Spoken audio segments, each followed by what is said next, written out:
Señoras y señores, tengan todas y todos ustedes muy buenos días. En nombre del ciudadano presidente del Consejo Moral Republicano y Fiscal General de la República, doctor Tarek William Saab, les damos la más cordial bienvenida a la conferencia Desafíos Actuales del Derecho Penal en América Latina. Palabras del ciudadano Tarek William Saab, presidente del Consejo Moral Republicano y Fiscal General de la República. Muy buenos días. Todavía son menos de las 2. Tengan todos ustedes. Para el Ministerio Público es un honor tener hoy en este auditorio a una de las mentes más lúcidas del derecho, yo diría en Hispanoamérica, no solo en su patria Argentina o en Latinoamérica, sino en toda Hispanoamérica, como es Eugenio Raúl Zaffaroni. Quiero que lo recibamos con un fuerte aplauso.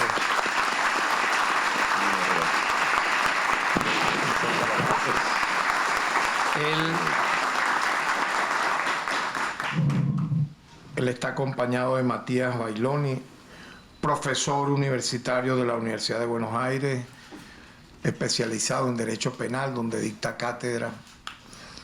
Y está de visita, pues, para, como ustedes pueden observar, encontrarse, entre otros públicos, con este. Yo quisiera, como ya se lo dije, querido hermano Zaffaroni, aquí están los directores generales, los directores de línea, subdirectores, fiscales superiores de todo el territorio vinculados, pues, a nuestra institución Ministerio Público, fiscales nacionales, que van a, con mucha atención, escuchar su charla, ¿no?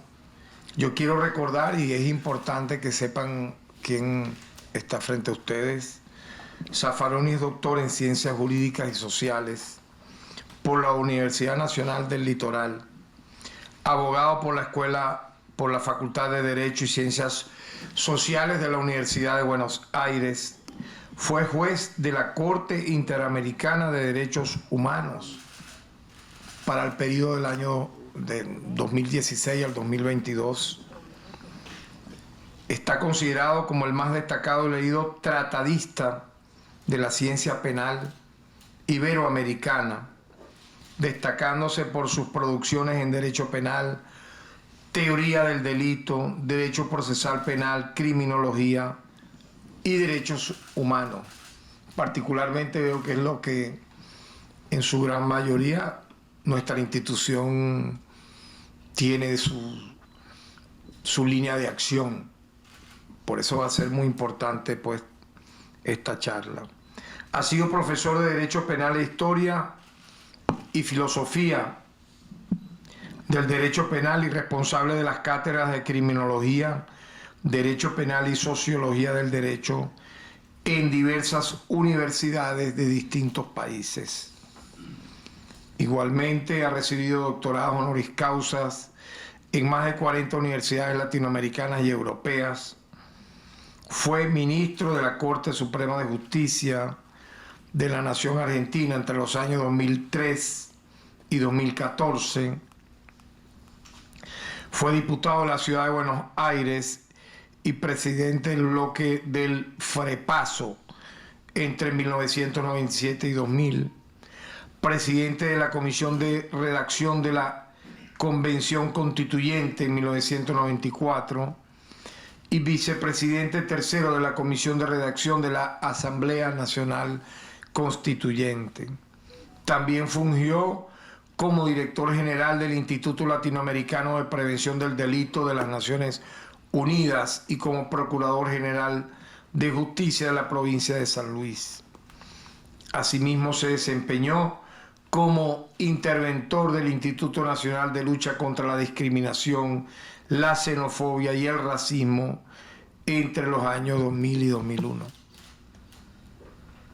Zaffaroni se destaca en la criminología y derecho penal a partir de la publicación de su obra Teoría del Delito en 1973, en la cual realizó un aporte original a la teoría del delito desde la concepción finalista, la cual fue ampliada en su libro Manual del Derecho Penal, Tratado de Derecho Penal, parte general, 5 tomos, y Derecho Penal, el año 2000, publicado en varios países y sucesivas ediciones. Su obra pone el acento en el análisis crítico del poder punitivo del Estado y sus consecuencias negativas para los derechos humanos y los sectores más postergados, especialmente en las sociedades latinoamericanas. Fue pionero en la explicación del genocidio cometido por el último gobierno de facto en Argentina sobre la teoría de la base criminológica. Una carrera impresionante que apenas en este resumen lo estamos nosotros tratando de explicar. Estamos de verdad orgullosos, doctor, de que nos acompañe en este auditorio y muy atentos a todas sus enseñanzas en esta mañana. Muchas gracias. Muchísimas gracias. Sí, donde más te sientas bien. No, me siento bien o allá. sí. Aquí. Bien. Ok.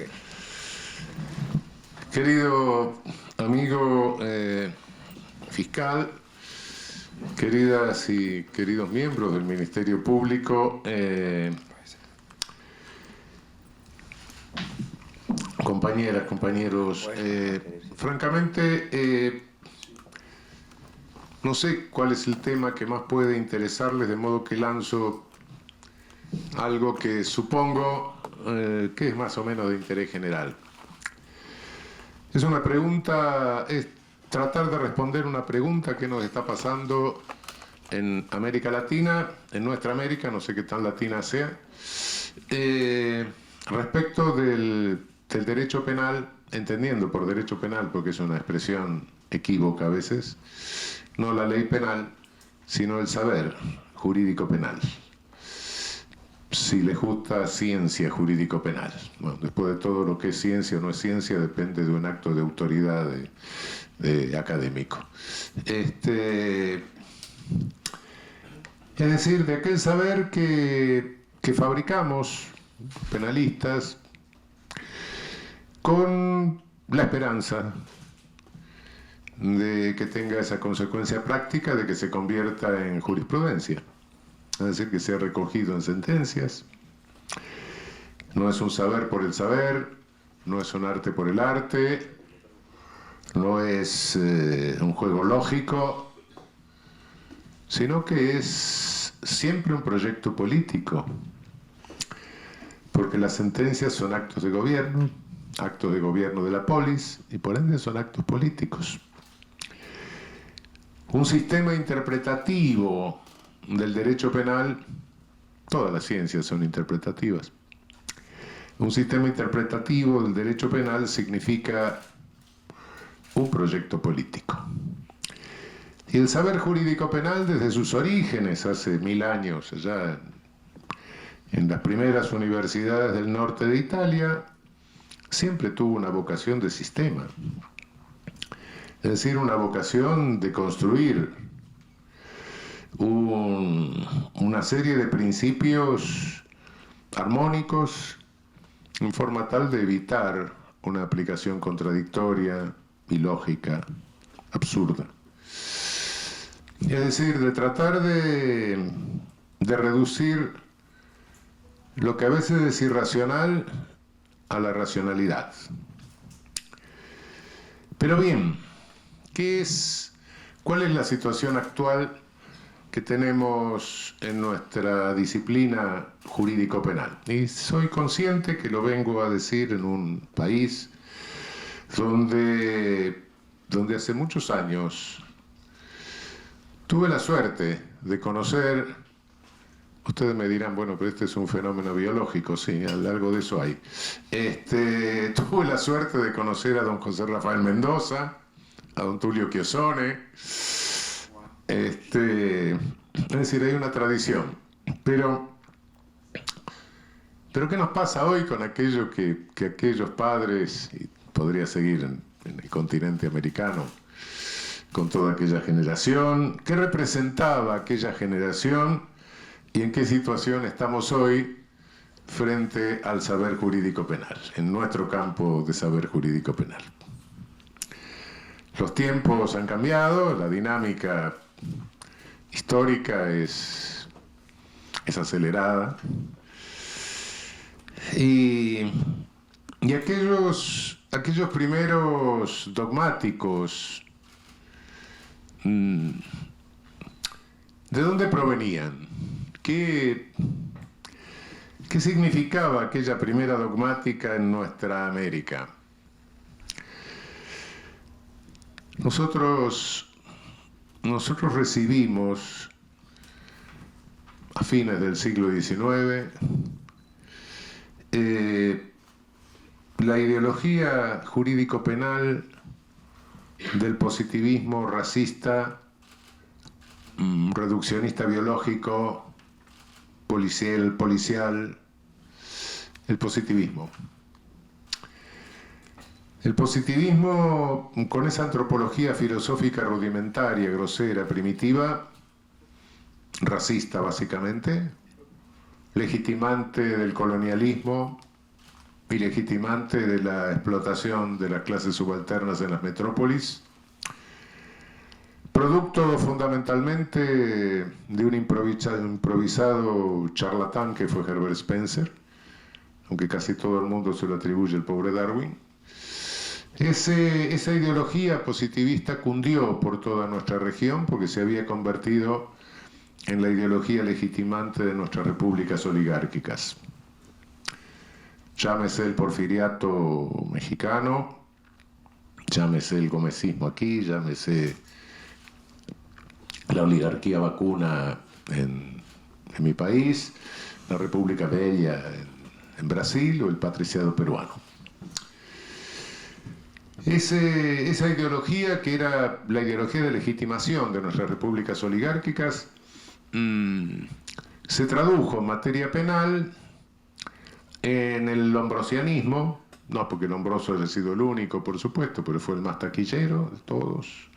Estaba Gall con la frenología, bueno, en fin, estaba Pritchard con la moral insanity, pero bueno, el que adquiere mayor fama de esta corporación médica que en Europa, en el norte, se apodera del discurso jurídico penal en combinación con las policías, el más famoso de estos fue Lombroso, que llega tempranamente a nuestra América. Y todo nuestro derecho penal se tiñe de este positivismo, de esta antropología filosófica grosera. Y esto cunde en el continente hasta casi mediados del siglo pasado. En algún momento, sobre todo al final de la Segunda Guerra Mundial, el racismo entra en crisis. Se dice, bueno, terminemos, no se hable más de razas, háblese de etnias, etc.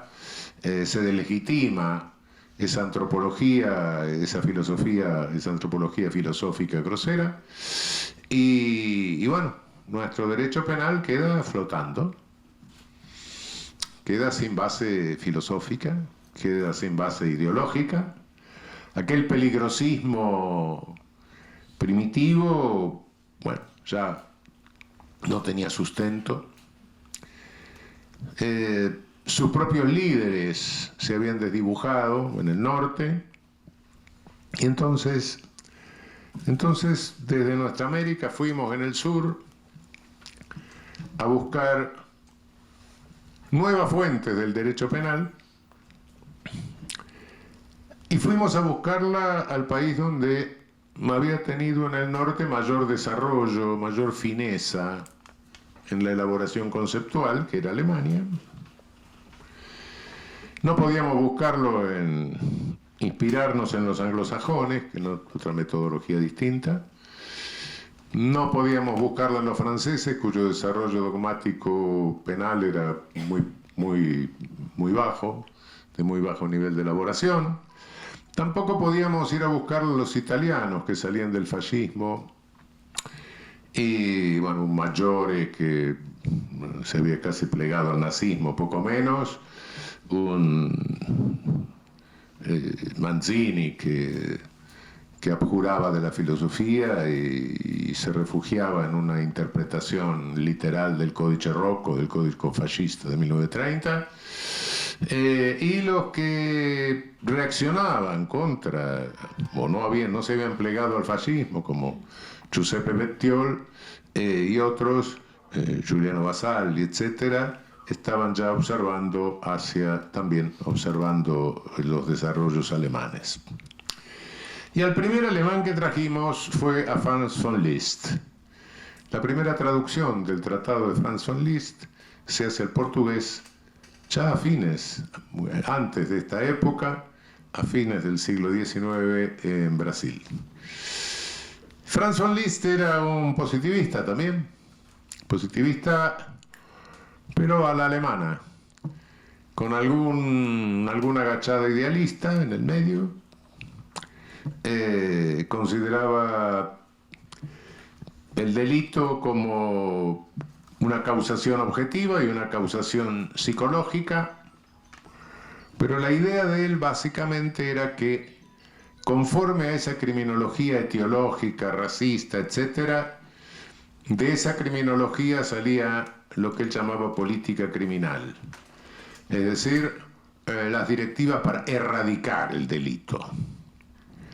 Y entonces el derecho penal tenía que ser el límite a esa erradicación del delito para no convertir a Alemania en un país directamente en un estado policial. Era un saber práctico que contenía las pulsiones de eso que él llamaba política criminal, de la lucha por la erradicación del delito. Y después,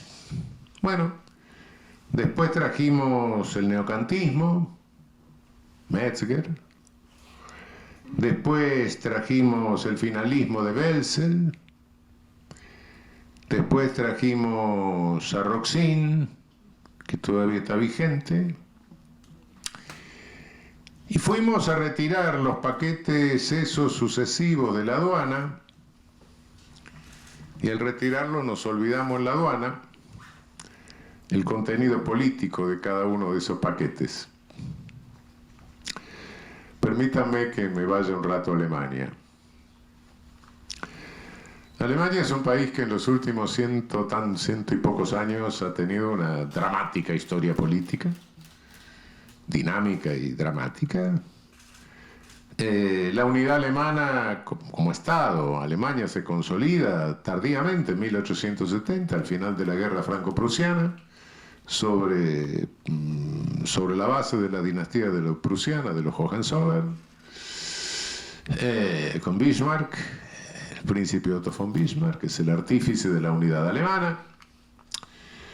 Luego viene el Segundo Imperio, con Guillermo II. Luego viene la Primera Guerra Mundial, la derrota alemana, la caída del imperio, la República de Weimar, el ascenso del nazismo, el nazismo, la Segunda Guerra Mundial, la nueva derrota de Alemania, la división de Alemania en 4 zonas de ocupación, 3 zonas de ocupación en la República Federal, la otra la República Democrática y finalmente la reunificación alemana. Un poco más de un siglo. ¿Y el derecho penal? ¿Y el derecho penal alemán?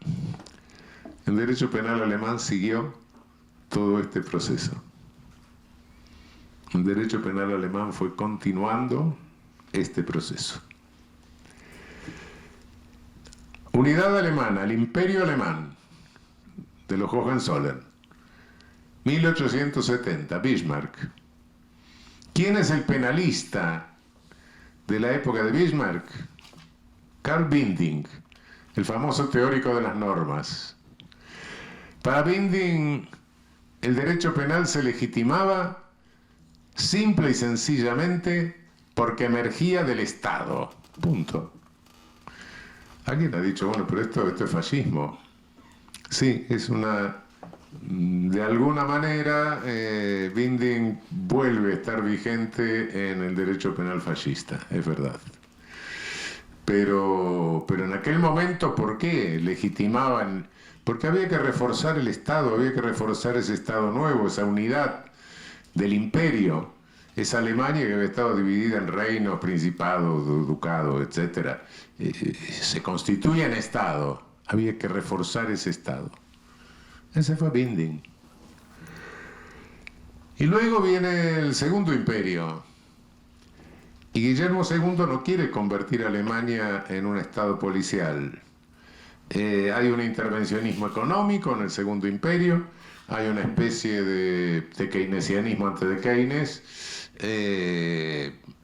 hay una programación económica, una planificación económica, hay algunas concesiones al proletariado para tratar de frenar el avance de la socialdemocracia, y entonces a la corporación policial hay que oponerle la corporación judicial como control, como límite.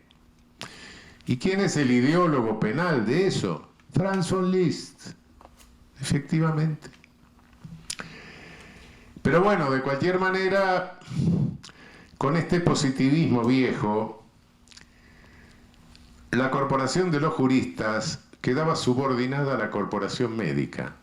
¿Quién en el positivismo medía la peligrosidad? Los médicos. Entonces, los juristas estaban sometidos a los médicos. Esta hegemonía médica, como se les sinteticé hace un ratito, surge muy curiosamente. Permítame este paréntesis, porque si no, no se entiende qué fue lo que pasó. Las policías. Nosotros creemos que la policía existió siempre, ¿no? Como la milanesa con papa frita. No existió siempre, no. Aparece en un momento de la historia. ¿Y en qué momento aparece? Aparece cuando nos colonizan a nosotros, hace 500 años, cuando comenzó el genocidio americano. ¿Qué es una colonización originaria? Es ocupación policial de un territorio extranjero. Eso fue lo que se hizo. Ocupación policial de un territorio extranjero para convertirlo en un campo de trabajo forzado. Un inmenso campo de trabajo forzado. La máxima que está sobre la entrada del campo de concentración nazi, Arbeit macht frei, el trabajo libera, se podría poner a la puerta de cualquier colonialismo primitivo originario de ocupación territorial. Con el dinero que se robaron, oro y plata, que nos explotaron a nosotros, y la materia prima que se llevaron, los europeos, no los españoles, que eran una manga de vagos, no los ibéricos, sino los del norte, centro de Europa. Los ibéricos ya habían expulsado a los judíos, ya habían expulsado a los islámicos, mantenían una verticalidad que les había permitido colonizarnos, después de colonizar ellos el Al-Andalus en Iberia, pero esa verticalidad, esa estructura férrea que tenía su sociedad con forma de ejército, le impedía adaptarse a las nuevas condiciones de una burguesía. Y entonces, como necesitaban manufacturas, se las compraban al centro y norte de Europa, y las burguesías se desarrollaron en el centro y norte de Europa. Pero claro, se desarrollaron gracias a oro, plata, materia prima nuestra que pasaban por Iberia e iban a dar allá. Ahí se hizo la clase de los industriales, de los comerciantes, de los banqueros, etc. Y entraron en conflicto con la nobleza, claro. Esa burguesía que estaba creciendo entra en conflicto con la nobleza. Pero ese fenómeno de creación de la burguesía, esa revolución industrial, va generando en Europa un fenómeno que es la concentración urbana. Hay todo un pobrerío que se junta en las ciudades con una situación explosiva, acumulación originaria de capital totalmente insuficiente en aquel momento, no podía absorber toda esa mano de obra que se ofrecía, y por ende en las ciudades se juntaba una enorme riqueza junto a una enorme miseria, una situación bastante explosiva, Y entonces, ¿qué hacen? Se llevan el método de ocupación territorial policial de América, de sus colonias, a la metrópolis. Y ahí surgen las policías europeas, la policía borbónica, Scotland Yard un poco más tarde, en fin. Pero esas policías no tenían discurso. Y el poder sin discurso no se sostiene. Hay un filósofo francés que después dijo una serie de tonterías, pero en su momento dijo algo muy interesante.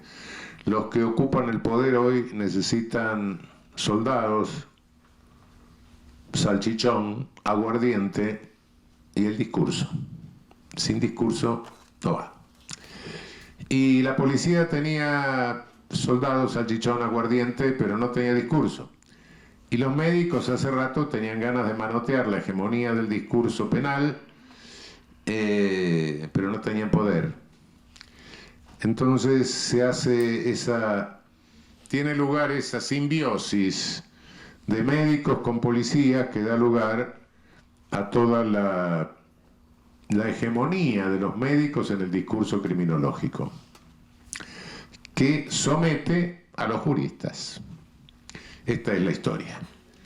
Y nosotros recibimos, por vía de nuestras oligarquías, la colonialidad de todas nuestras universidades y de todo nuestro derecho penal, que asumió ese discurso criminológico y penal que venía de esta entente. Pues bien, llegó un momento que en Europa los juristas se cansaron de estar sometidos al discurso médico. Y entonces comenzaron hicieron un cambio epistemológico. Dijeron, bueno, cuidado,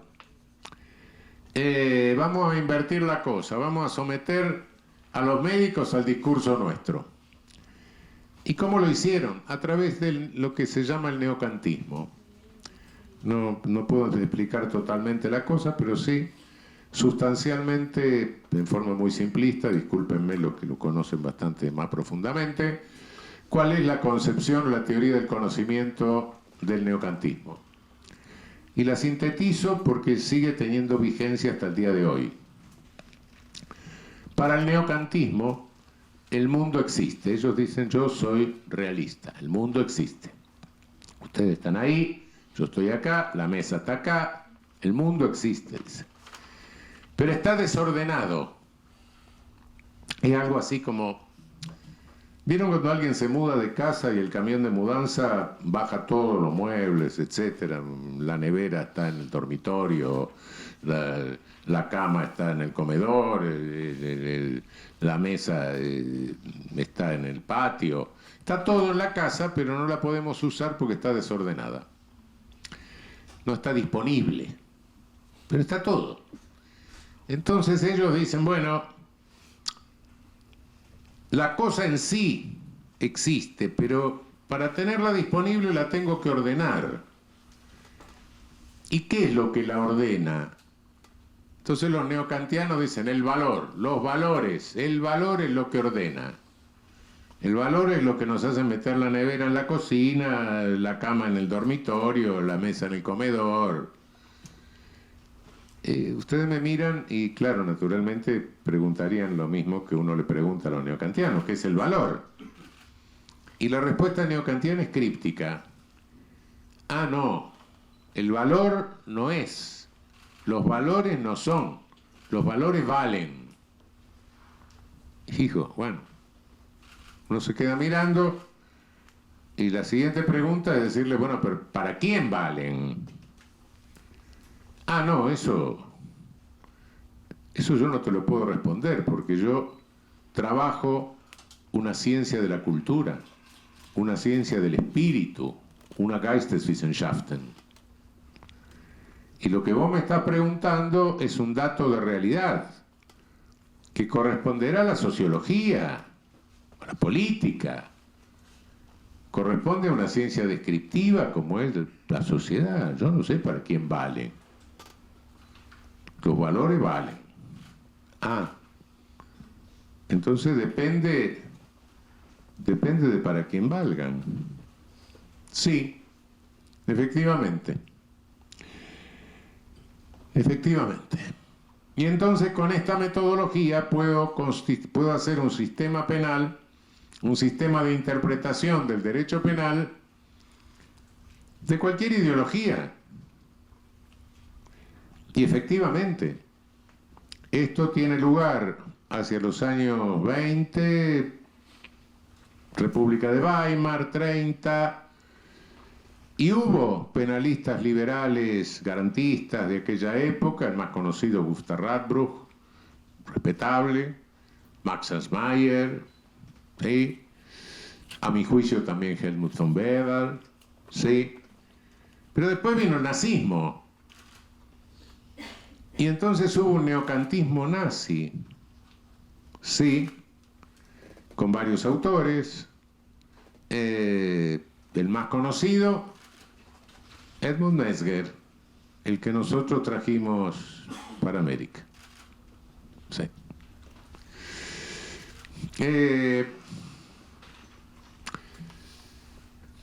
¿Qué pasó entre 1933 y 1945 en el derecho penal alemán? Porque cuando ustedes abren cualquier manual de derecho penal, le van a decir que la escuela nazi en esos años fue la escuela de Kiel, con Damm y Schaffstein, Georg Damm, Friedrich Schaffstein. Sí, es cierto, la escuela de Kiel era nazi, sí. Pero la escuela de Kiel se enfrenta con el neocantismo nazi. En una discusión entre nazis. La escuela de Kiel se funda en un intuicionismo y fundamentalmente en Carl Schmitt, aunque después todos se apartan de Carl Schmitt cuando este cae en desgracia, cosa de partido. Pero realmente sí, eran intuicionistas, se valían de las contradicciones del análisis estratificado del delito que tenía Mesger y todo el causalismo de la época, destruían ese análisis estratificado, pretendían hacer una teoría unitaria, según ellos, intuicionista, y se peleaban con los neocantianos y le decían: ustedes no pueden hacer un derecho penal nazi, porque ustedes ese método lo inventaron para hacer derecho penal liberal. Cosa que después los neocantianos en la posguerra aprovecharon y dijeron: ¿vieron que estos decían que nosotros éramos liberales? Eran nazis todos, cuidado, no nos confundamos. Por más que ahora algún autor peregrino me diga que no, o pretenda que no. Lo cierto que era una discusión entre todos adictos al régimen, por supuesto, adeptos al régimen, por supuesto. Pero bueno, se acaba el nazismo, derrotan a Alemania, viene la posguerra, y en la posguerra las tres zonas de ocupación, la inglesa, francesa y norteamericana, forman la República Federal de Alemania con la Carta de Bonn, la Constitución, la Bonner Grundgesetz, 1949, y la zona de ocupación soviética da lugar a la República Democrática. Bien. Viene la reconstrucción de Alemania con Konrad Adenauer. ¿Y quién es el penalista de la época de la reconstrucción? Hans Welzel. Hans Welzel se para de mano frente al neocantismo, le dice: no, un momento, esto nos lleva al desastre. En Alemania hay todo un movimiento de posguerra que, frente a lo que había pasado, a las atrocidades que habían sucedido, dice: no, un momento, tenemos que ponerle límites al legislador. Y renacen todos los derechos naturales de carácter idealista. Aristotélico tomista, liberales, protestantes, etc. En medio de este festival de derechos naturales, supralegales, idealistas, etc., de los cuales incluso se hace eco algunas de las primeras sentencias del recientemente creado Tribunal Constitucional, Bundesverfassungsgericht. En medio de esto, Welzel dice: no, un momento, vamos a parar un poco porque esto... Y enuncia una teoría que se la sintetizo porque creo que tiene valor para nuestros días. Dice, no, mire, todas estas son ideologías, pero hay algo que el derecho debe respetar, que él llama estructuras lógico-reales. Cuidado, para que haya derecho, ante todo, tengo que presuponer que hay un ser humano que tiene una conciencia que le indica qué es lo bueno y qué es lo malo, y cierto grado de autodeterminación. Sí, claro, una persona, claro. Si rompo eso, bueno, qué sé yo, una pared regula conducta, claro, me para, no hay nada que hacerle. Sí, el semáforo también, pero la pared es un impedimento físico, no es derecho. El semáforo sí, es el signo de una norma. Puedo violar el semáforo, claro. La pared no es mecánico. Entonces, bueno, esa es la estructura lógico-real que tengo que respetar para que haya derecho. Pero después el derecho, cada vez que menciona un ente, tiene que respetar el ser de ese ente, porque a diferencia de lo que dicen los neocantianos, el mundo no es un caos. El mundo tiene orden físico, tiene orden económico, tiene orden político, tiene orden biológico, y cada ente pertenece, se ubica en un cierto orden. Entonces, no es que el orden me lo crea el derecho es un orden más, dentro de muchos órdenes que hay en el mundo. El mundo no es un caos donde bajó el camión de mudanza y tiró todo, no. Cada cosa está en su lugar conforme a los distintos órdenes.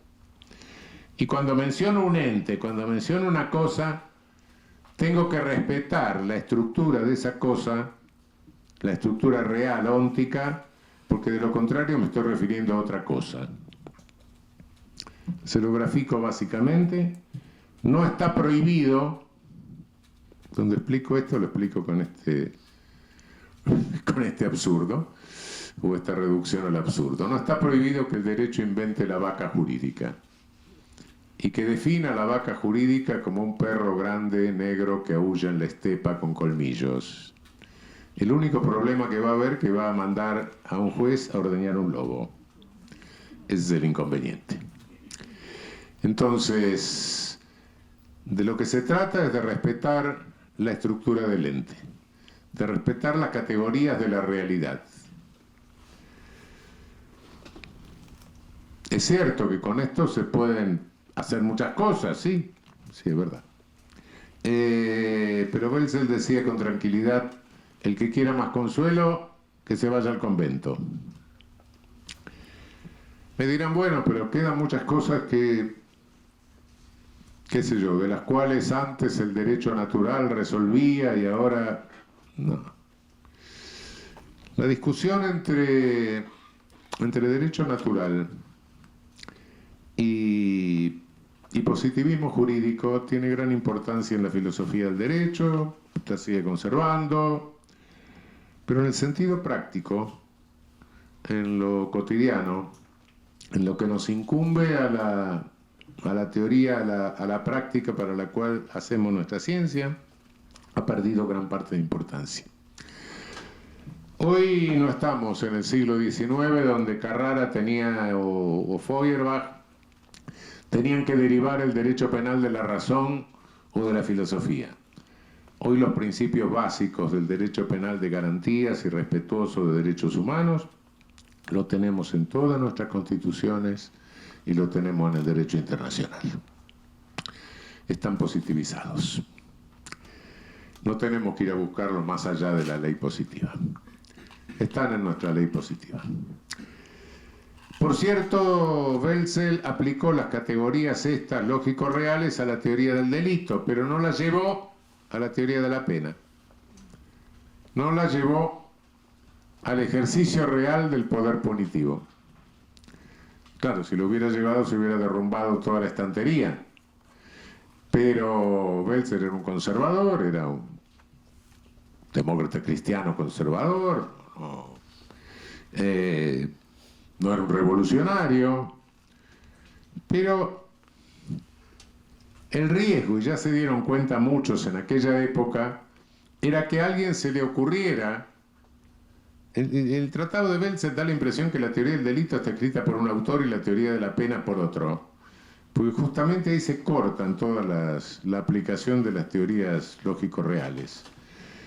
La impresión que tenemos es un tratado escrito esquizofrénico, pero claro, hubo unos cuantos más o menos sagaces que se dieron cuenta que a alguien se le iba a ocurrir llevar esto a la teoría de la pena y iba a poner de relieve todo aquello que estaba revelando la criminología sociológica, es decir, la selectividad,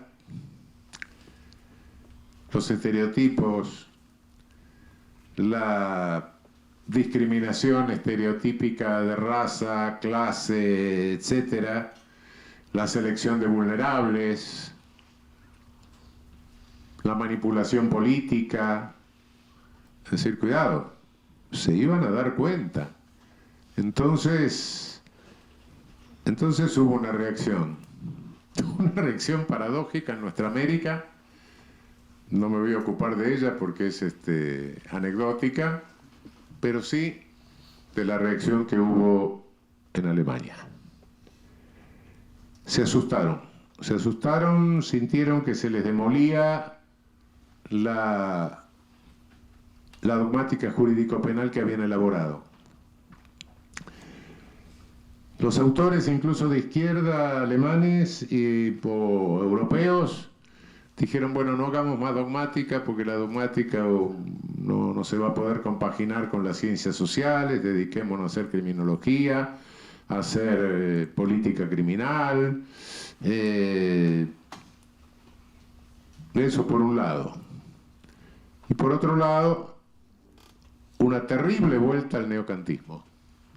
Un neocantismo liberal, es cierto, que es el de Roxin, pero Roxin ya responde a otro momento histórico, ya no es el momento de la reconstrucción de Adenauer, es el momento de la Alemania socialdemócrata de Willy Brandt. Es el espanto ante una reacción realista que iba a encarar el sistema, el ejercicio real del poder punitivo y la selectividad del ejercicio del poder punitivo. ¿Y por qué? Bueno, se venía abajo todo. Hoy se mantiene vigente Roxin todavía, pese a que pasaron muchos años, porque se ha ido más allá del neocantismo, aunque Roxin es el autor epocal que todavía está vigente. Pero está vigente porque los autores posteriores a Roxin son cada vez más difíciles de entender, de comprender y cada vez más contradictorios. A fuer de pretensiones sistémicas, se ha vuelto a caer en un neo-hegelianismo o retro-hegelianismo. Depende, hay quienes consideran a Hegel un progresista, yo no lo considero un ideólogo del colonialismo, pero no importa. Para uno será neocolonialismo, para mí es para otros será retrocolonialismo, el retro-hegelianismo. Pero, de cualquier manera, hoy, con total frescura y mano a la cintura, se dice: la pena solo sirve para confirmar la vigencia de la norma. Ah, que ven. Sí, es Hegel. No inventaron nada. Hay una normativización creciente de todo el derecho penal. Todo es normativo. Hasta el dolo es normativo. En el dolo no tiene voluntad, es mero conocimiento. Sí, yo sé que mi padre es mi padre, pero no soy parricida. Pero bueno, no importa. Otros dicen, no, ni siquiera hay conocimiento. El dolo se construye todo normativamente porque no puedo meterme en la cabeza del otro para averiguar qué voluntad tenía, qué conocimiento tenía. Entonces lo presumo. Y volvemos a la presunción de dolo de hace 200 años. Esa es la situación de la dogmática alemana que nosotros importamos. Y la importamos a nuestra América. La importamos a un contexto de sociedades muy estratificadas, en un contexto donde tenemos cicatrices del sistema esclavócrata, donde tenemos cicatrices de genocidio, donde no nos basta pensar en términos de estratificación clasista, sino fundamentalmente en la categoría del racismo. Estamos en un continente donde hoy se manipulan conceptos importados que tampoco se degluten del todo bien ni se digieren del todo bien, porque ya nuestro poder punitivo sabemos que no es todo formal, hay un poder punitivo informal, y nuestro poder punitivo ha incorporado una nueva categoría de vulnerables que son los líderes políticos populares, el llamado lawfare, ¿no? Es otro problema. Pero, es decir, en esta realidad de ejercicio de poder punitivo, en esta realidad de un poder punitivo que ha convertido muchas de nuestras cárceles, como sucede en Ecuador, como está sucediendo en otros países de la región, en campos de concentración, en campos de muerte también. Ahora en todo el continente se habla de Ecuador, etc. Estuve 1 año y medio allá, había 500 muertos, asesinados, decapitados en las cárceles. Nadie se hacía cargo de eso.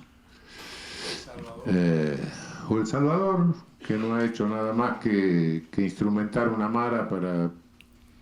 mafia para controlar la otra, y entonces esa es la gran solución, que es la misma solución que hizo Pol Pot hace ya unos cuantos años en Camboya.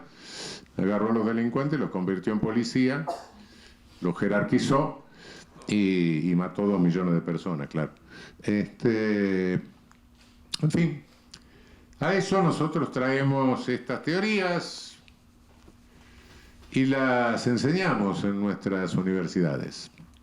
Estas teorías tienen algo que es básico. Es una cosa que arrastramos desde el iluminismo del norte. El iluminismo y el derecho penal de garantías del norte, etcétera, fue un momento de lucha, de ascenso de la burguesía cuando luchaba contra la nobleza. Después, cuando la burguesía se instaló, ya vino el positivismo, ¿no? Se olvidaron de eso, se olvidaron de todas las garantías. Los iluministas, todo esto. Pero nosotros somos hijos del iluminismo y somos nietos de la Inquisición, no nos olvidemos. Lo cierto que cada una de estas teorías, desde el iluminismo, legitima la pena y sabe para qué sirve la pena, el poder punitivo. Y abrimos cualquier libro de derecho penal y tenemos la función, las teorías absolutas, las teorías relativas de prevención general, especial, positiva, negativa, todos repetimos lo mismo. Esa clasificación fue hecha hace 200 años por Anton Bauer. Muchos lo repiten la clasificación sin citar al pobre Bauer, lo fusilan, por eso lo traduje hace algunos años. Por lo menos para que sepamos quién se tomó el trabajo de clasificarlas. Y si observamos un poco más cercanamente, somos una suerte de patología del derecho.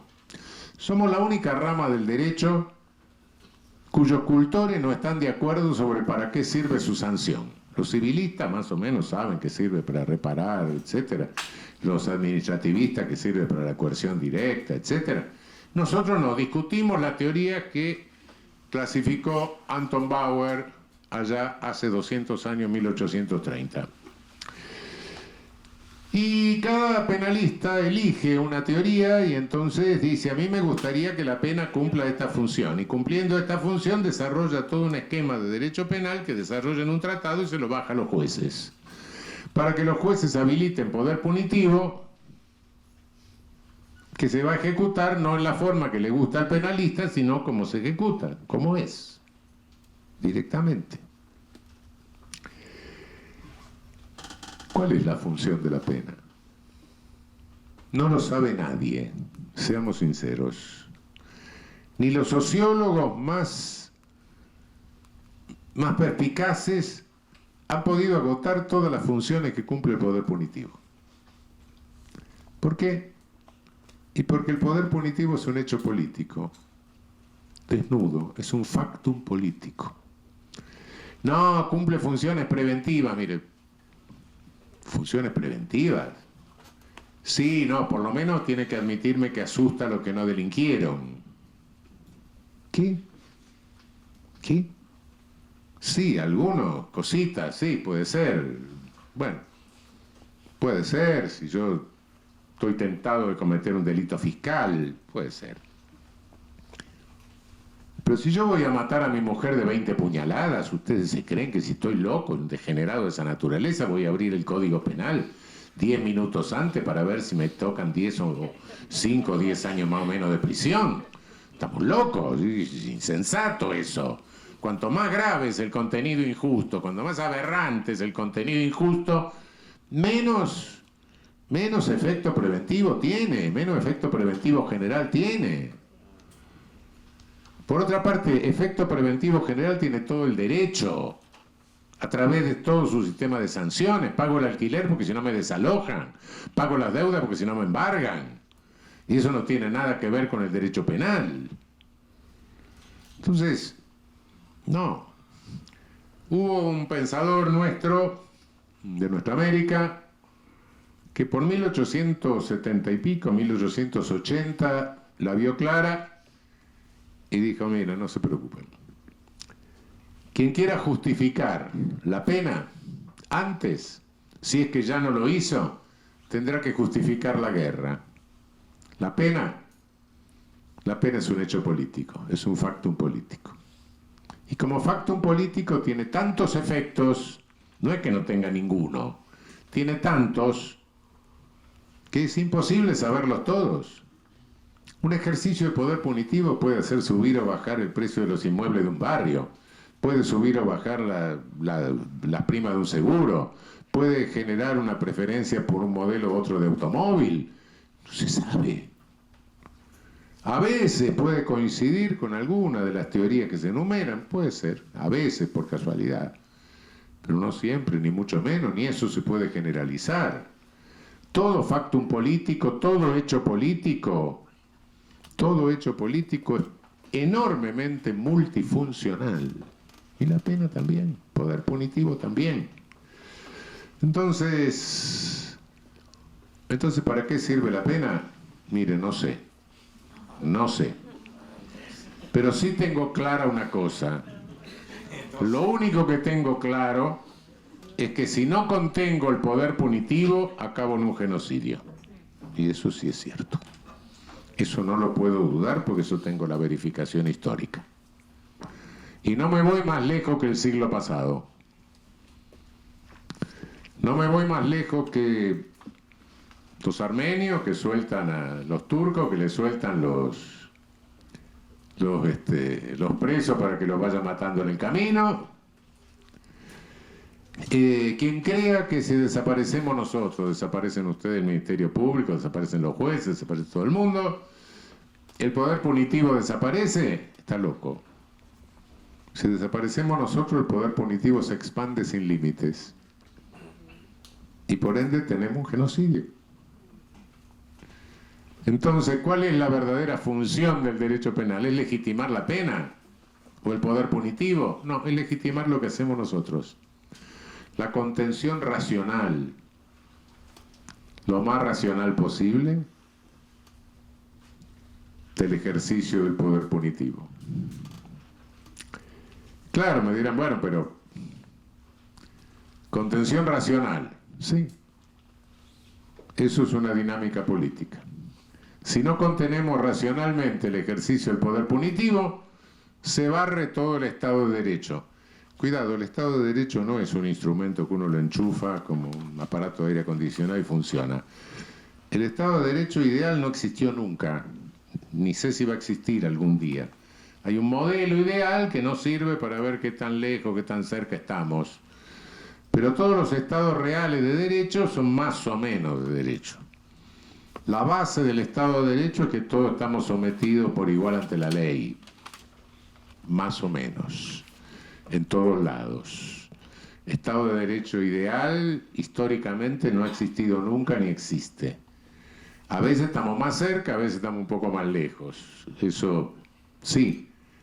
Pero continuamente lo que estamos haciendo al contener el poder punitivo racionalmente es ir empujando hacia el modelo ideal, un poquito más hacia el modelo ideal, con las resistencias naturales de los privilegios que vamos a tener siempre. Ahora bien, ¿Pudiera frente a eso hacer una sí. O sea, si el poder punitivo no tiene ese efecto preventivo, o sea, como usted lo señala, entonces, ¿qué pudiera ser alternativo a ello para que sí pudiera ser preventivo? Yo no me meto en eso. ¿Por qué? No. Porque si lo razono fuera de contexto y fuera de la realidad, llegaría a la conclusión de los abolicionistas.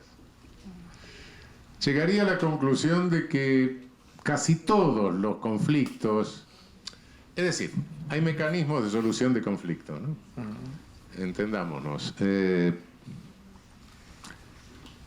Si un chico en una escuela le da una patada a un cristal y lo rompe, podemos llamar al padre y decirle, bueno, que pague el cristal, una solución reparadora. Podemos decir algo raro le pasa a este pibe porque se pone muy agresivo y hace estas cosas, vamos a mandarlo al psicopedagogo, solución terapéutica, ¿no? Podemos decir, bueno, algo raro le debemos estar haciendo nosotros que lo ponemos nervioso, vamos a sentarnos a discutir, a conversar un poco, solución conciliatoria. O bien el director de la escuela lo puede echar, que es la solución punitiva, lo cual le da prestigio al director de la escuela como autoridad, pero no resuelve el conflicto porque deja al chico afuera y no se puede aplicar ninguno de los otros modelos con ese. En lugar, los otros tres se pueden combinar y puede haber más. Es decir, el modelo punitivo no resuelve el conflicto porque deja una de las partes del conflicto afuera, que es la víctima. La víctima está confiscada. Si a mí me rompen la cara y voy al juez y le digo, mire, yo lo que quiero es que me arreglen la cara, el juez me dice, no, vaya a otro lado. Acá usted viene y muestra su cara rota, y si no viene lo traigo como testigo remiso de las pestañas y usted es un delincuente. Entonces, bueno, no es modelo es modelo de solución vertical del conflicto. Ahora, ¿qué me dicen los abolicionistas? Me refiero a Luke Hulsmann, me refiero a toda la cadena de nórdicos. Me dicen prácticamente todos los conflictos se podrían resolver con los otros modelos. Es posible, pero eso requiere un cambio civilizatorio. Y ese cambio civilizatorio no lo voy a hacer yo desde el derecho penal. Hoy aquí, en el derecho penal, como penalista, ojo, esto no implica que no tenga yo la libertad de salir a la calle, subirme a la tribuna política, propugnar la sociedad roja, la sociedad verde, la sociedad azul, la que me guste, eso es otra cosa como ciudadano. Pero como ciudadano soy uno más. La dinámica no la hacen los juristas, la dinámica la hacen los pueblos, no nos olvidemos. Nosotros no somos ningunos iluminados que estamos marcando el camino de... No, guarda. Tenemos derecho a opinar como ciudadanos, pero eso como ciudadanos. Como penalistas, no guarda, como penalistas, sí, tenemos que... Creo que en las condiciones, sí, habría... Algo podemos llegar a hacer, pero estamos marcando los límites de un ejercicio de poder político que no sabemos si está legitimado, que cada uno se encargue de legitimarlo el que lo ejerce. Nosotros legitimemos nuestra contención. Y esto es un único fenómeno jurídico en el plano jurídico, ¿no? Tenía razón Tobías Barreto cuando decía aquello del poder punitivo y la guerra. Y lo decía antes de las convenciones de Ginebra, no había derecho de Ginebra, no había nada. Y efectivamente, sí. En aquellos años, recién después aparece la Cruz Roja Internacional. Lo que pasa es que los internacionalistas tuvieron un momento de humildad, un gesto de humildad que nosotros los penalistas todavía no tuvimos. Se cansaron de escribir sobre la guerra justa y la guerra injusta, hasta que se dieron cuenta que la guerra la hacía el que tenía poder para hacer la guerra. Y no leyendo los trabajos que escribían los internacionalistas. Y entonces dijeron, no, vamos a hacer otra cosa, vamos a hacer el derecho internacional humanitario. Vamos a hacer un derecho que sirva para que, no derecho a la guerra, sino derecho en la guerra. Un derecho que sirva para evitar que en la guerra se mate a mansalva población civil, se bombardeen hospitales, se ejecuten prisioneros, se deje ahogar a los náufragos. Y ahí sale el derecho internacional humanitario, cuya agencia ejecutiva es la Cruz Roja Internacional, una Cruz Roja y Media Luna Internacional. Bueno, ¿cuál es la relación entre el poder punitivo y el poder bélico? Qué sé yo, hay una larga discusión a ese respecto, pero relación hay. Y hoy esa relación se discute. Nosotros somos... Otra acotación, es que me impacta mucho el avance que usted está teniendo en su clase magistral. Por ejemplo, el de agregar el derecho internacional humanitario, que por cierto dicen que uno de los próceres fundadores de ello fue nuestro héroe Antonio José de Sucre, uno de los libertadores de Venezuela y de América, cuando él hizo esas premisas de no matar al detenido, respetarle sus derechos. Fue de los fundadores más importantes, pero, por ejemplo, usted que es un estudioso del derecho internacional, frente al caso del genocidio palestino en tiempo real, más de 20.000, creo que va llegando a 30.000, entre ellos la mitad son niños, y entre esos niños la mayoría son bebés recién nacidos. Usted habló de demolición de hospitales, que bueno, ahí no existen ya hospitales, las universidades ya las bombardearon, no existen, tomaron el Parlamento y lo volaron. ¿Dónde está el derecho internacional humanitario? O sea, ¿qué lleva a que no actúe literalmente? Eso es otra cosa. No actúan. Esa inacción tan bestial de los organismos transnacionales del derecho, o sea. Vamos por parte, como decía Jacques de Londres. La verdad es que lo que quería decir fundamentalmente es nosotros, termino con lo que venía antes, somos la Cruz Roja del momento de la política, o debemos ser la Cruz Roja del momento de la política. En el momento bélico es la Cruz Roja, en la política, en el momento político somos nosotros. ¿Qué digo al legitimar nuestro contenido, nuestra fuerza o nuestro poder de contención jurídica? Nosotros ejercemos poder punitivo, ustedes ejercen poder punitivo. En la Facultad de Derecho les dicen que sí, en la realidad no. Basta pararse en la acera de cualquier juzgado y uno va a ver que de un coche oficial bajan una serie de señores esposados. Señores, normalmente como señoras hay un 5% nomás. Y si el feminismo quiere tener la verificación del patriarcado en nuestra sociedad, tiene que mirar eso. No necesita controlar a la mujer el poder punitivo, le controla el hombre. Bueno, estos señores que bajan esposados no salen ustedes a buscarlos a la calle, se los traen. Entonces el poder punitivo lo ejercen las agencias ejecutivas. Lo que nosotros tenemos es un semáforo importante. Un semáforo que dice, bueno, esto es una pavada, luz roja no pasa. Esto es algo grave, luz verde pasa. Esto no lo tenemos muy claro, luz amarilla, esperemos un rato hasta que se crean las ideas.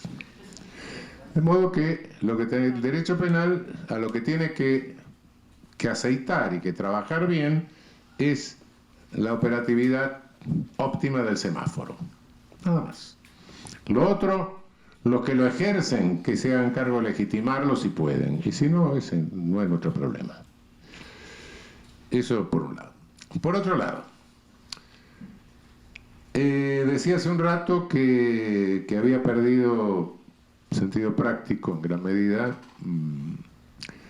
la discusión filosófico-jurídica que lo conserva en el ámbito filosófico-jurídico entre derecho natural y positivismo jurídico. Es decir, hoy tenemos todos los principios de derecho natural positivizados. El deber ser está. El problema es el camino del ser al deber ser. ¿Cómo llegamos del ser al deber ser? Ese es el asunto. Y eso es lucha. Obviamente no hay ningún deber ser que se realice mecánicamente. No, de ninguna manera. Si algo debe ser es porque no es. A nadie se le ocurre hacer una norma que diga que el corazón tiene que estar a la izquierda. ¿Por qué? Porque está a la izquierda. Si se hace una norma es porque hay un ser que debe ser. ¿Por qué? Porque no es como debe ser. Bueno, ahí hay un camino a recorrer. En ese camino a recorrer es un camino de dificultades políticas, de realidades de poder, de intereses financieros, y estamos viviendo un mundo complejo. Un mundo donde sí, perfecto, tenemos todos los derechos humanos consagrados en el deber ser, sí. Sí, en el deber ser, sí. Pero de ahí al ser, ¿qué obstáculos hay? Y que el poder planetario sigue existiendo.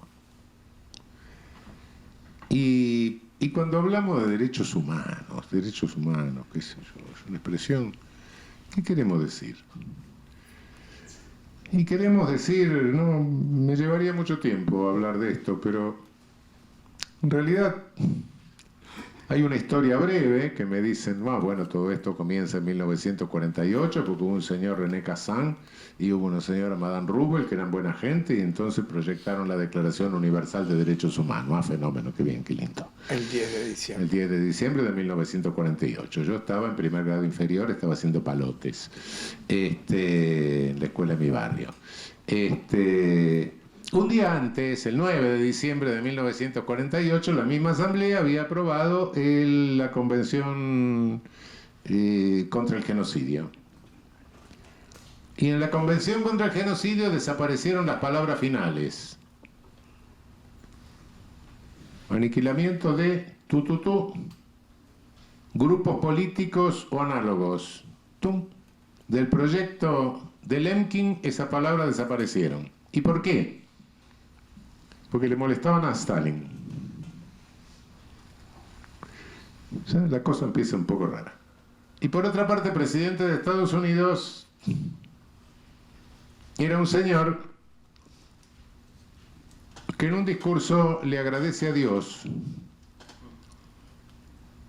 que la bomba atómica haya caído del lado de ellos, la técnica nuclear haya caído del lado de ellos. Hasta ahí, bueno, está bien, se deben decir los nazis. Pero va adelante y dice, y le ruego a Dios que nos enseñe cómo usarla conforme a sus designios. Nacía un mundo raro. Un mundo donde el socialismo se reservaba el derecho de matar a grupos políticos y donde el capitalismo le rogaba a Dios que le enseñe cómo usar la energía nuclear. Bueno, ese mundo raro, mundo de poder, el mundo bipolar. Se tardaron 30 años en hacer los tratados de derechos humanos, el Pacto de Derechos Civiles y Políticos, el Pacto de Derechos Económicos, Sociales y Culturales, recién en los 70, 30 años después. Y una declaración, bueno, recién cuando se hicieron esos pactos, la Declaración Universal se incorpora a la Carta de Naciones Unidas y pasa a ser derecho internacional positivo, porque el derecho internacional no son declaraciones, son tratados. 30 años. Y bueno, y el mundo fue siguiendo, y hoy tenemos un fenómeno, es decir, de aquel originario robo de oro, plata, que casi acaba nuestra población originaria, de aquellos 20 millones de africanos esclavizados que se transportaron a nuestra región, de todo ese tremendo genocidio que enriqueció a una Europa que estaba arrinconada a fines del siglo XV y que le permitió a esa Europa empoderarse y llevar sus genocidios al resto del planeta, a África, a Asia, a Oceanía, ese mundo occidental. Y bueno, con eso vivió el neocolonialismo, hasta que el neocolonialismo se enredó y a alguien se le ocurrió cometer el mismo genocidio en Europa. Sí. Y entonces víctimas y victimarios eran pobres en melanina y en territorio europeo. Y eso los asustó. Y entonces vino la Declaración del 48, así que después tardó 30 años en... Esa es la historia de los derechos humanos. No es la historia corta que cuentan en los cursitos. La historia larga de los derechos humanos empieza en Norteamérica. Empieza con el mundo. Empieza con el primer gran genocidio, el primer gran crimen contra la humanidad, que fue nuestra colonización.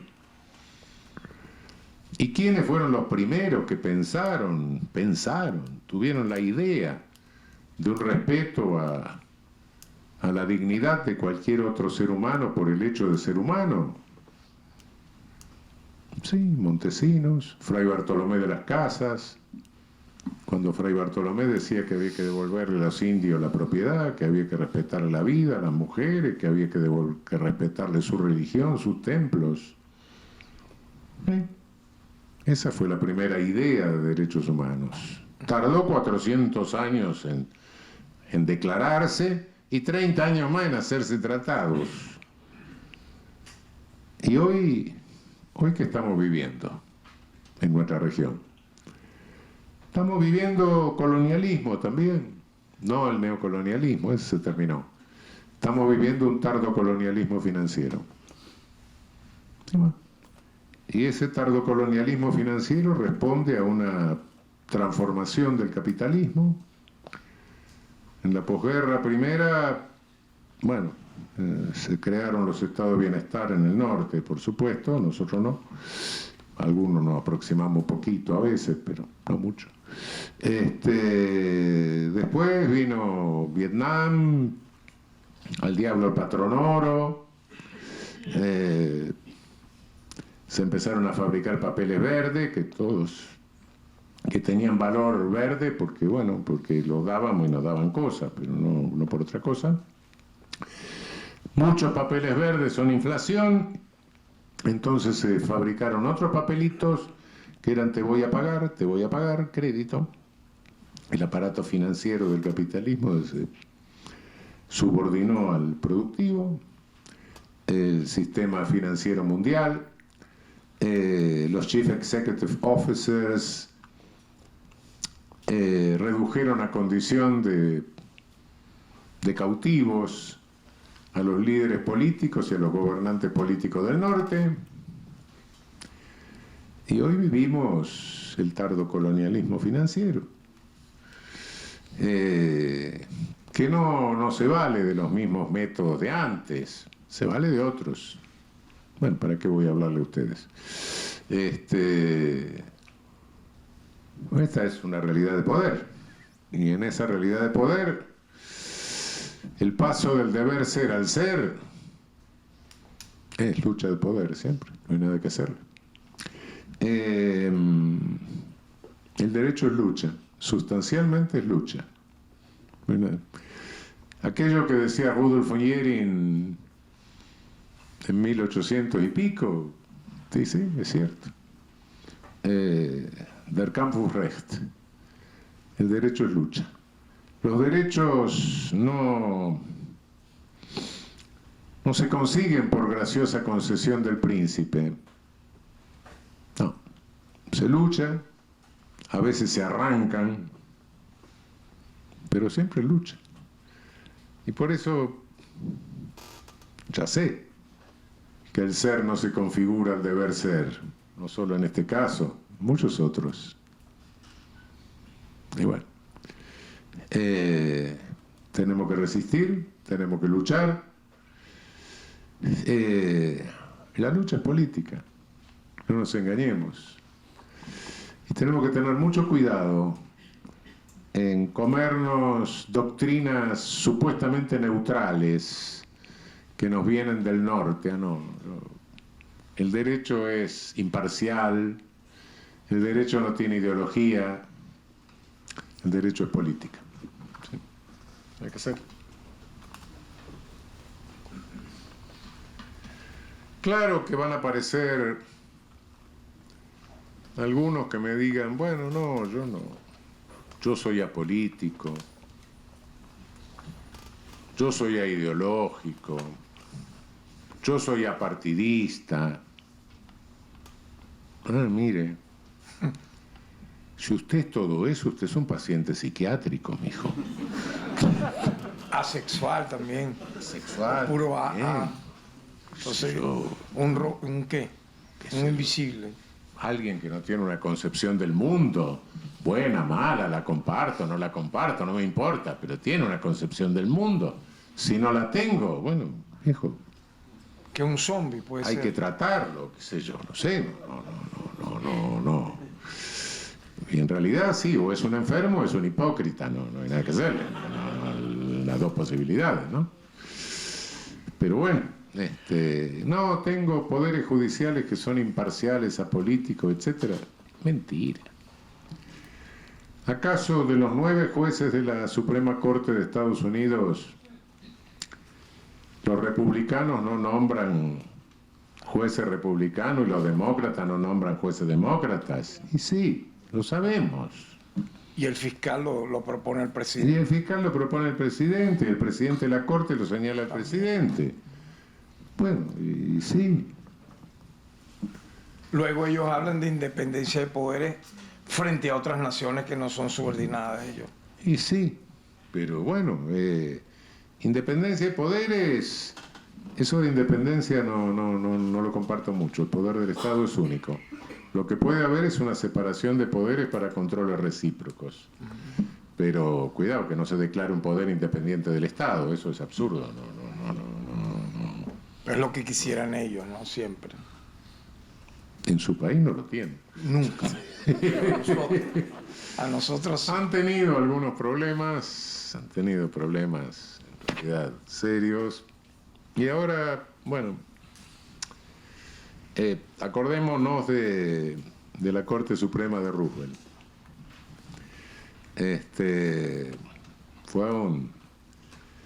Roosevelt se hace cargo, después del festival de la posguerra, de los Roaring Twenties y todas esas locuras, Festival del Capital, viene la crisis del 29, y bueno, para salir de la crisis del 29 lo eligen a Roosevelt, y Roosevelt empieza una política keynesiana de intervencionismo, etcétera, con el New Deal. Hoy lo llamarían despreciativamente populismo. Bueno, llámese como se quiera. Pero, y choca con la Corte Suprema, choca con la Corte Suprema norteamericana. Incluso tiene la idea en un momento dado de ampliar el número de jueces de la Corte.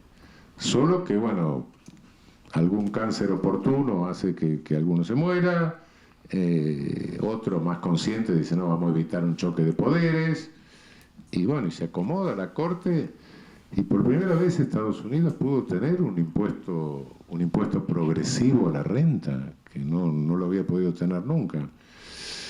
¿Por qué? Porque la vieja jurisprudencia de la Corte era aquella de que había que dejar que el mercado trabaje para que se enriquezcan los más ricos y después cuando llegara se iba a derramar la riqueza de arriba para abajo. Bueno, naturalmente toda esta jurisprudencia cambia con el New Deal, con Roosevelt, etc. Y toda analogía de esto con lo que es ahora la idolatría de mercado de la llamada escuela austríaca, que de austríaco no tiene mucho, de von Hayek, de von Mises. Es una vuelta, en realidad von Hayek y von Mises lo que hicieron, junto con otros economistas panfletarios de la época, fue contrarrestar el keynesianismo de Roosevelt. Y hoy lo que se está haciendo en mi país, por ejemplo, bueno, tengo un sujeto que preside el país, la República, que recita esta sacralización del mercado. Él sería un paciente psiquiátrico. Yo creo que todos los que creen en la lo perfiló. Yo creo que todos los que creen en la sacralización del mercado son pacientes psiquiátricos. Si uno lee a Ludwig von Mises, que tiene un panfleto que se llama La mentalidad anticapitalista, creo, una cosa así. El de von Hayek, que es otro panfleto que se llama Camino de Servidumbre. Von Mises en un momento dado dice, hay un error que se reitera con demasiada frecuencia. Es creer que cada ser humano por el hecho de nacer tiene derecho a algo.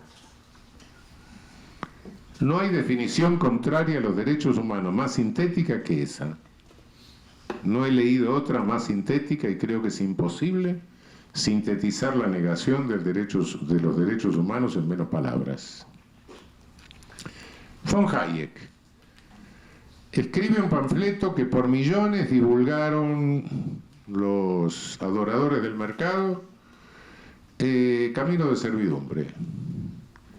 Lo escribe en 1944, uno lo va leyendo, es un panfleto político, lleno de mentiras. Entre otras mentiras, dice que el nazismo y el fascismo fueron socialistas. No. Bueno. Uno lo va leyendo y dice, pero esto realmente es contra Stalin. Pero no lo menciona. Cuando tiene que mencionar algo, menciona el nazismo y el fascismo. Hace una reedición de ese panfleto en el año 47, 3 años después,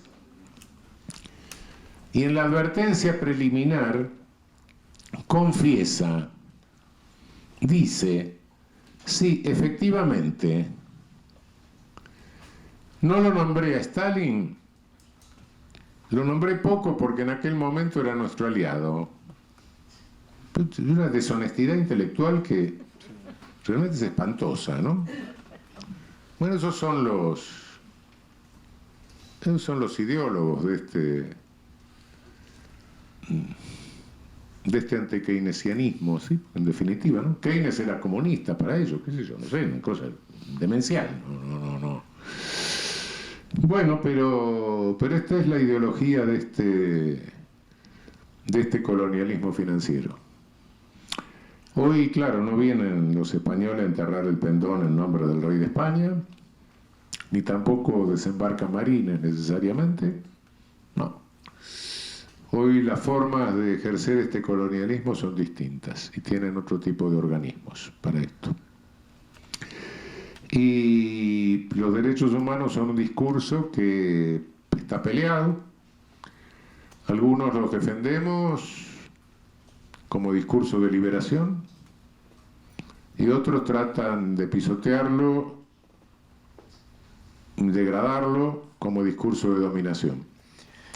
Según se resuelva esto, será la aventura que tengan los derechos humanos. Como una conclusión a esta extraordinaria disertación suya, me gustaría que ese resumen de todo su conocimiento teórico en base a su experiencia tan proactiva, pudiera usted con su sabiduría expresarla en el Holocausto palestino. O sea,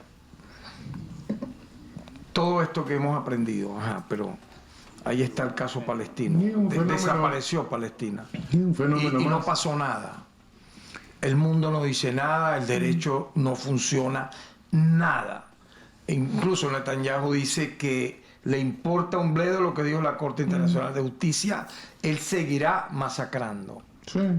Entonces tenemos un Perú con un presidente preso al que le piden 36 años de prisión por un discurso, acusado de rebelión. No hubo ninguna rebelión, a los 10 minutos lo metió preso su custodia. Y Fujimori suelto. Tenemos un Ecuador donde el delincuente de Lenín Moreno y el otro delincuente del banquero que lo siguió, que disolvió el Congreso cuando lo iban a destituir por connivencia con el narcotráfico, han generado una situación de caos social total, donde deja el gobierno Correa con 6 homicidios por 100.000 habitantes al año, y hoy tienen 45 homicidios por 100.000 habitantes anuales. ¿Cuántos muertos son? Vayamos a calcularlo.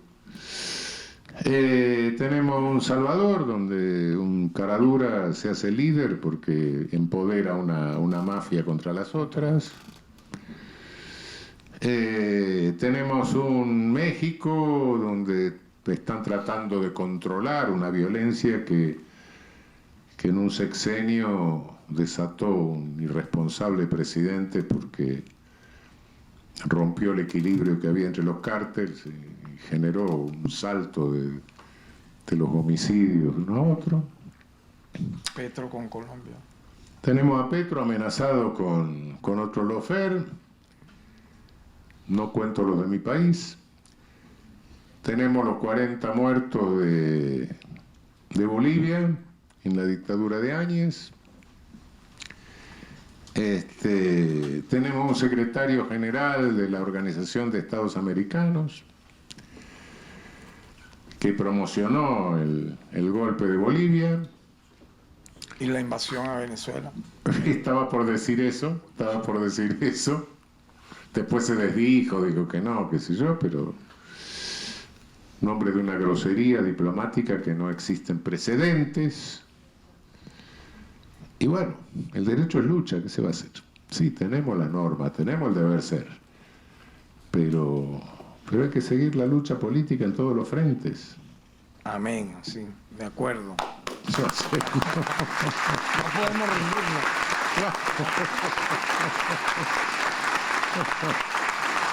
Claro que sí.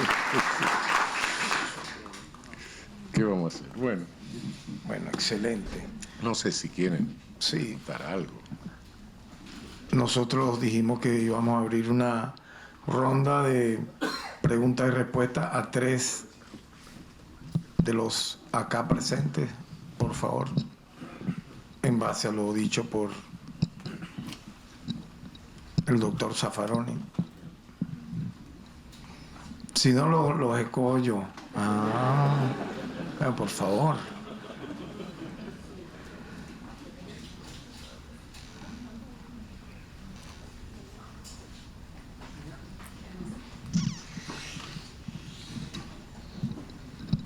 Dale el micrófono. Ok.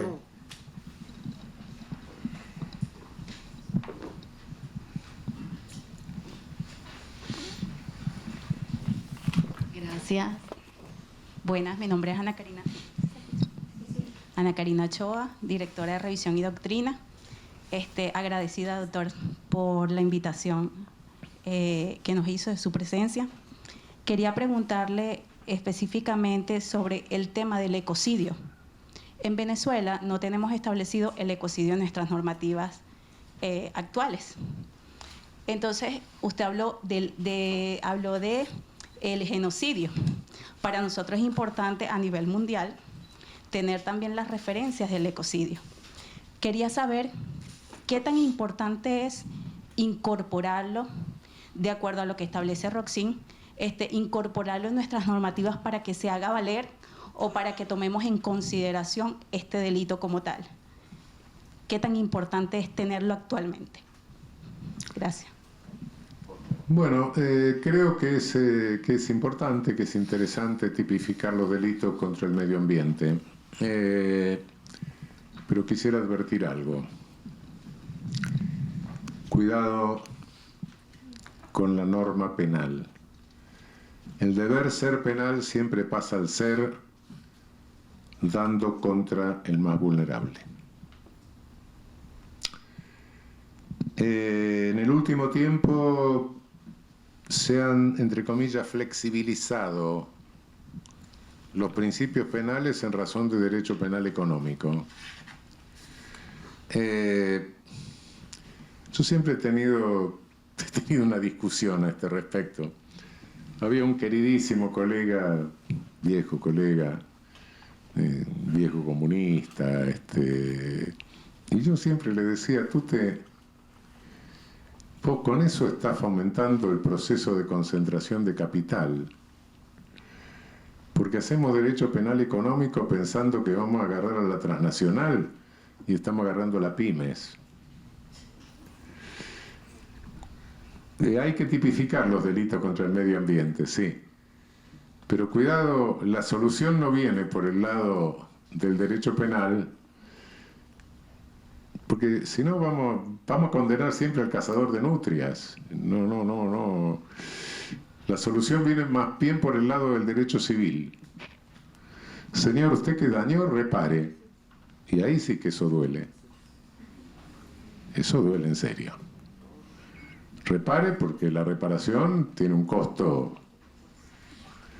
Y estamos en un sistema mundial en el que, bueno, ya es innegable el cambio climático, ya es innegable el calentamiento global, lo puede negar, bueno, no sé, Trump, pero total, puede negar cualquier cosa.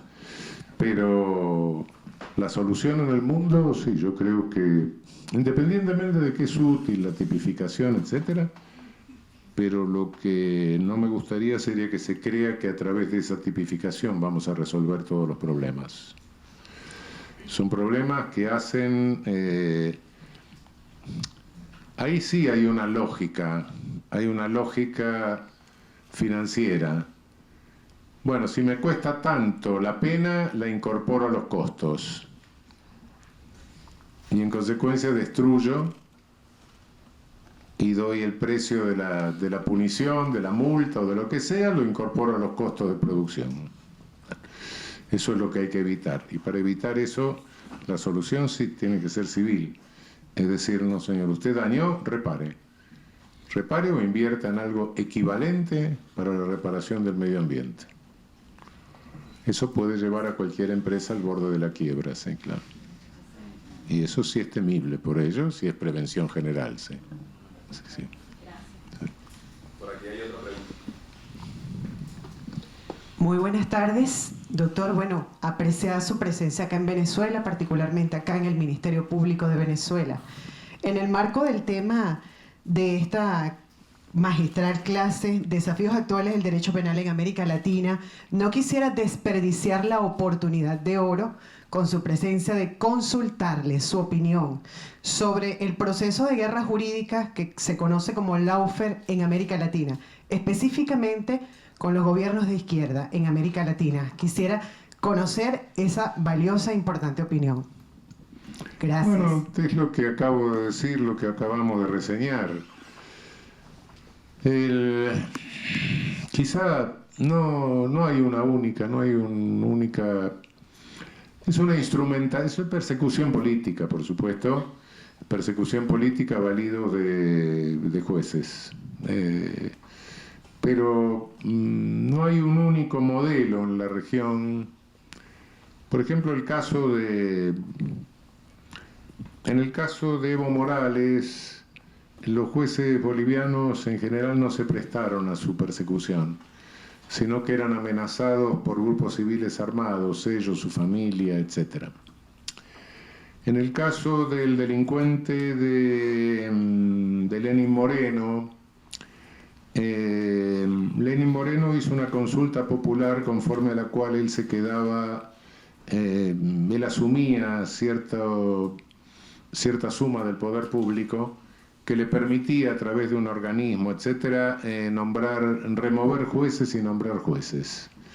En consecuencia, él nombró los jueces que después, en el caso Soborno, condenan a Correa y a todo su gabinete. Por cierto, el Ministerio Público en ese caso acusa por aparato organizado de poder, los jueces condenan por delito de violación de deber. Todo esto basado en Roxin, que no sabía nada del asunto, pero no importa. Creen que como califican por delito organizado de poder, entonces no es necesario probar lo que hizo cada uno. Aparece un cuaderno escrito por una secretaria memoriosa, la cual eximen de prisión, por supuesto. Un cuaderno escrito en un vuelo entre Guayaquil y Quito, que dura 20 minutos, creo, media hora. Con cifras, con centavos, etc. Apareció otro cuaderno en la Argentina, aunque estaba quemado y después renació de la ceniza con una fotocopia, en el caso de Cristina Kirchner, un método que se parecen.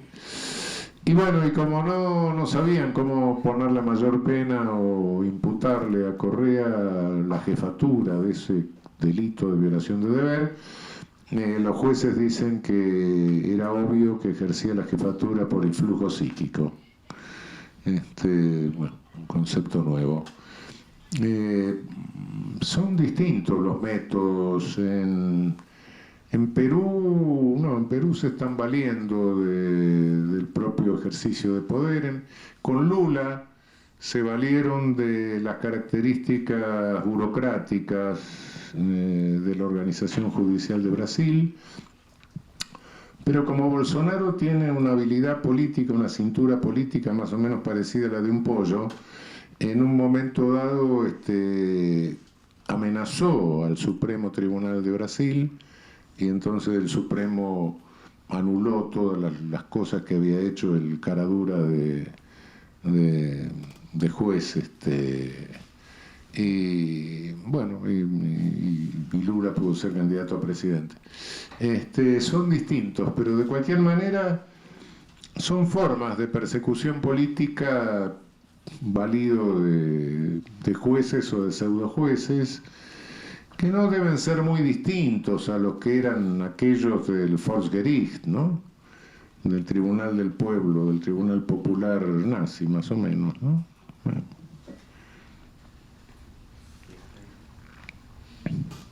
Así. Por acá otra pregunta. Muy buenos días. Con esta pregunta culminamos. Muy buenos días, doctor. Bienvenidos a nuestro país, a nuestra fiscalía. Con la venia del fiscal general, quiero hacerle dos preguntas muy puntuales. La primera, ¿no ha considerado el Tratado de Regularización de la Guerra suscrito por el libertador Simón Bolívar en el año 1813 con Pablo Morillo como fuente de derecho internacional humanitario, ya que usted refería solo la Cruz Roja?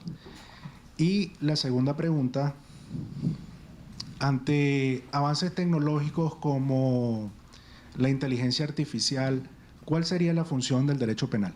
Muchísimas gracias. Bueno, hay dos. Lo primero, sí, por supuesto, hay una cantidad de antecedentes, pero ¿por qué considero aquellos del norte? Primero, porque solo se ocuparon, o básicamente, la intención que tenía era que no se cometiesen esas atrocidades en las luchas que tenían entre ellos mismos. ¿Cuál fue la determinante del actual derecho internacional humanitario? 1858. La batalla en la cual Italia se independiza, el norte de Italia se independiza de Austria. Y ahí quedan miles de personas, miles de mutilados, agonizando en el campo de batalla. Pero el norte siempre se cuidó. Una cosa es lo que nosotros podemos sugerir desde el sur. Sí es cierto lo que usted dice, como es cierto lo que digo que la idea de derechos humanos de Fray Bartolomé de las Casas, sí, es verdad. Pero ¿cuál es la realidad o por qué se receptaron en el norte? Y porque siempre se cuidaban entre los blancos. ¿Les importó acaso? ¿Tuvo alguna importancia, qué sé yo, las matanzas terribles que hicieron los ingleses con el descubrimiento de la ametralladora? Y los otros iban corriendo en caballo y en camello. Y, bueno, ¿eran batallas o eran masacres? No, eso no. Y estaba Winston Churchill en una de esas. No, eso no les importó. Sí, en realidad, y por eso lo destaco, cuidado, el genocidio se lo define cuando las víctimas y los victimarios eran pobres en melanina. Si Hitler hubiera hecho eso con los negros de África, hoy tendría monumentos. Nadie se preocuparía. Y tengamos eso en cuenta. Perdón, esa era la primera. La segunda... La inteligencia artificial. El problema de la inteligencia artificial. Bueno, sí, yo creo que lo que falta es un poco de inteligencia natural, pero la inteligencia artificial es un instrumento y no nos olvidemos que cada instrumento, cada tecnología nueva ha provocado dos movimientos. Uno que dice, bueno, vamos a usarla para la mejor lucha contra el delito. Otro que dice, vamos a usarla para cometer mejores delitos. No hay nada que hacerle. ¿Cuál es el destino en definitiva? No lo sé. Pero que va a tener el mismo uso, no me cabe la menor duda. La menor duda. Tengamos mucho cuidado en eso de que vamos a hacer sentencias con máquinas y cosas por el estilo, que bueno, naturalmente le metemos los datos y sale la sentencia, pero si le metemos los datos y sale la sentencia, cuidado que hay que tener inteligencia natural para ver qué datos metemos adentro. Eso no lo maneja la inteligencia artificial. Entonces, en fin. Pero sí, como todo avance tecnológico, primero fue la ametralladora, fue el automóvil, fueron todos. Bueno, sí. Vinieron los automóviles, Untouchable, sí, fenómeno. Después vino Dillinger con el automóvil y la ametralladora. Y sí, primero vamos a usar esa tecnología y después esa tecnología la usan los delincuentes. Exacto. Los delincuentes tecnológicamente van corriendo atrás de la policía, no la policía atrás de los delincuentes.